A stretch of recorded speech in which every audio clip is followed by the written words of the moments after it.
I've spent my entire adult life in and around the Defence Forces. I enlisted in the Army Reserves at 18 years old, and I've had nearly 30 years career in the Army in the Reserves and also in the regular Army. And when I wasn't doing that, I've worked for Defence Industry for Raytheon Australia, and I'm now doing a lot of work on defence policy as well. So I've lived and breathed defence for my entire adult life.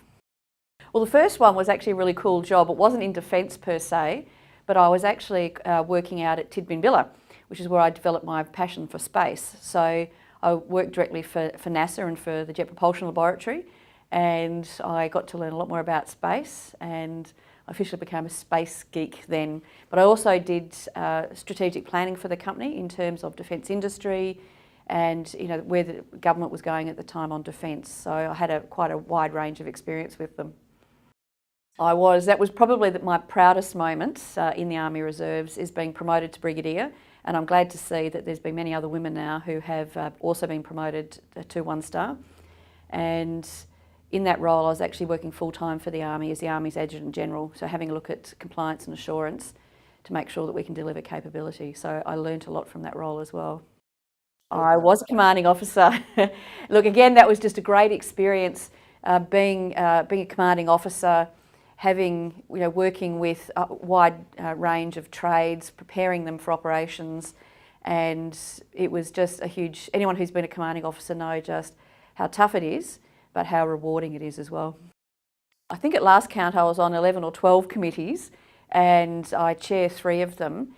Probably the most relevant committee that I'm the most passionate about is the Joint Standing Committee on Foreign Affairs, Defence and Trade. And so I'm a very active member of that committee, but I also chair the Defence Subcommittee. And that has been a particularly pivotal role, I think, for me in the Parliament. And I've worked on a number of things this year to change the parliamentary approach to oversight of defence strategic policy. So the 2 things that we've done with the committee is I initiated an inquiry into the possibility of finding bipartisanship for defence, because I see the implementation of defence policy as Australia's largest and most long-standing policy failure. In fact, this country has never ever, since Federation, come close to delivering a white paper or any form of strategic guidance or any capability implementation plan.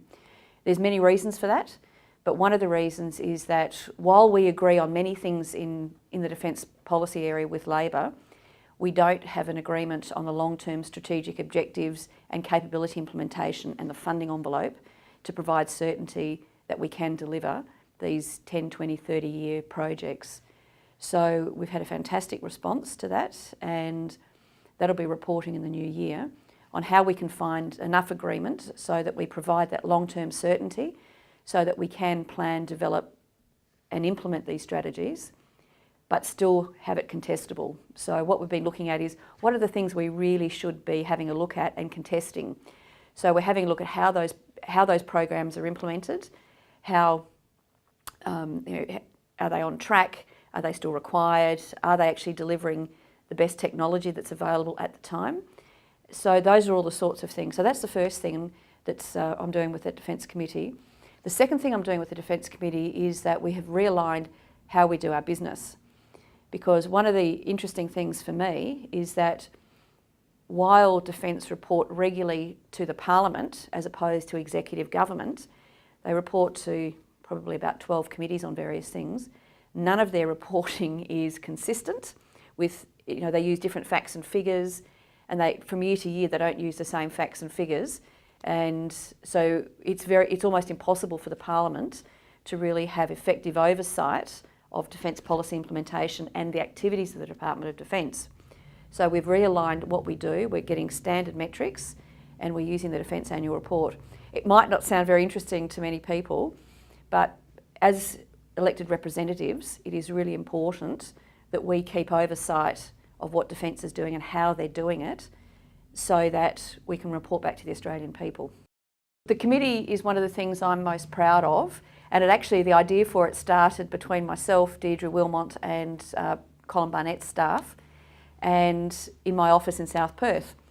And it was very obvious that other states, in particular South Australia, had very effective organisations and advocacy groups like Defence SA, but West Australia had nothing. And it was very clear to me that we needed to get a body together so that people interested in shipbuilding to start with, and now more widely defence industry, could come together, speak with one voice and advocate. And I think it has been remarkably successful. If you have a look at the conversations we had less than 2 years ago, Aidan has and continues to do a fantastic job, but we needed something more than that. And I think the proof's in the pudding. Now, where it goes from here, I think it still has a very important role, separate from government, and just as Aidan does as well. So I am very grateful that Deirdre Wilmot has really led from the front with this, with the Chamber of Commerce and Industry here in Western Australia.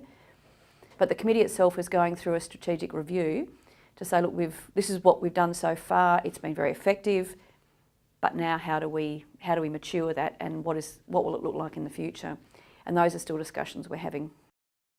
I think that the fact that there are so many people now looking to get into this space is a very positive thing. It just means that we've got a lot of organisations, a lot of companies and a lot of industry associations who realise the potential for defence industry in Western Australia, and they're willing to stand up. But my note of caution would be that each of them needs to make sure that they've got their own defined space, but then that we can come together, maybe with a peak body, and come together to make sure we're not crossing over each other. And as you know, when you lobby with defence and ministers in Canberra, it's far more effective having one single voice that represents everybody than having different people going over with different messages on behalf of Western Australia. So I think it's fantastic, but we do now need to coordinate it.